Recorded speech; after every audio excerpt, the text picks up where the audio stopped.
Ladies and gentlemen, the very word secrecy is repugnant in a free and open society, and we are, as a people, inherently and historically opposed to secret societies, to secret oaths, and to secret proceedings. We decided long ago that the dangers of excessive and unwarranted concealment of pertinent facts far outweighed the dangers which are cited to justify it. Even today, there is little value in opposing the threat of a closed society by imitating its arbitrary restrictions. Even today, there is little value in ensuring the survival of our nation if our traditions do not survive with it. And there is very grave danger that an announced need for increased security will be seized upon by those anxious to expand its meaning to the very limits of official censorship and concealment. That I do not intend to permit to the extent that it's in my control. And no official of my administration, whether his rank is high or low, civilian or military, should interpret my words here tonight as an excuse to censor the news, to stifle dissent, to cover up our mistakes, or to withhold from the press and the public the facts they deserve to know.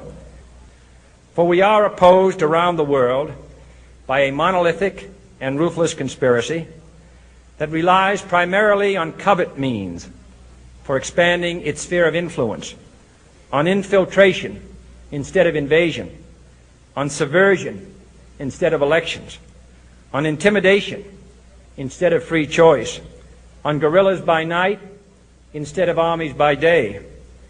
It is a system which has conscripted vast human and material resources into the building of a tightly knit, highly efficient machine that combines military, diplomatic, intelligence, economic, scientific, and political operations. Its preparations are concealed, not published. Its mistakes are buried, not headlined. Its dissenters are silenced, not praised. No expenditure is questioned, no rumor is printed, no secret is revealed. No president should fear public scrutiny of his program, for from that scrutiny comes understanding, and from that understanding comes support or opposition, and both are necessary. I am not asking your newspapers to support an administration, but I am asking your help in the tremendous task of informing and alerting the American people.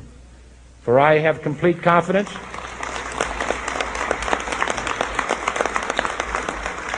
in the response and dedication of our citizens whenever they are fully informed. I not only could not stifle controversy among your readers, I welcome it. This administration intends to be candid about its errors. For as a wise man once said, an error doesn't become a mistake until you refuse to correct it. We intend to accept full responsibility for our errors, and we expect you to point them out when we miss them. Without debate, without criticism, no administration and no country can succeed, and no republic can survive. That is why the Athenian lawmaker Solon decreed it a crime for any citizen to shrink from controversy.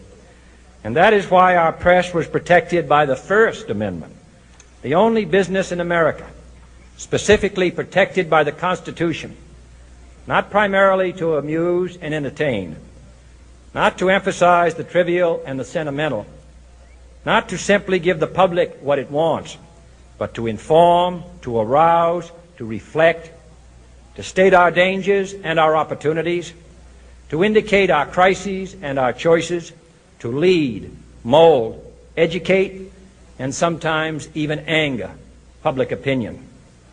This means greater coverage and analysis of international news, for it is no longer far away and foreign, but close at hand and local. It means greater attention to improved understanding of the news, as well as improved transmission. And it means, finally, that government at all levels must meet its obligation to provide you with the fullest possible information outside the narrowest limits of national security. And so it is to the printing press, to the recorder of man's deeds, the keeper of his conscience, the courier of his news, that we look for strength and assistance, confident that with your help, man will be what he was born to be, free and independent.